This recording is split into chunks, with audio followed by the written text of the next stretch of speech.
रोजच्या नवीन घडामोडी बघत रहा आपल्या पुष्पावंती न्यूज चॅनलवर।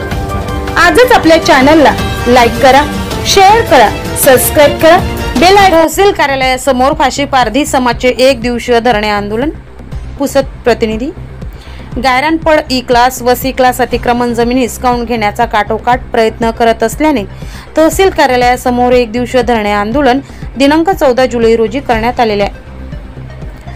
गायरानधारकाच्या जमिनीवर प्रकल्प रद्द करून गायरानधारकाच्या जमिनी नियमाकुल करण्यासाठी सन 2015चा जमिनीचा कायदा करा, वन हक्क कायद्याची अंमलबजावणी करून अनुसूचित जमाती, अनुजाती, इतर मागासवर्गीय भूमीवर लोकांना वनजमिनीचे पट्टे वाटप करा। वन विभागाद्वारे ई क्लास व सी क्लास अतिक्रमणित धारकांच्या जमिनीवर झाडे लावणे, खड्डे व नाले पाडणे तात्काळ रद्द करा। दलित आदिवासी कायदा कर्नाटक राज्याप्रमाणे महाराष्ट्रात SC आणि ST रक्षण कायदा करा। निवासी, शहरी व ग्रामीण भागातील अतिक्रमण कायम करून घरकुल द्या। 2018च्या GR व घरकुल गोरगरिबांना विना अटीनुसार वाटप करा। गायरान ई क्लास व सी क्लास जमिनीवर अतिक्रमण केलेल्या पेरलेल्या पिकांचा पीक पेर ऑनलाईन करून द्या। अशा मागणीसाठी एक दिवसीय धरणे आंदोलन करण्यात आलेले आहे।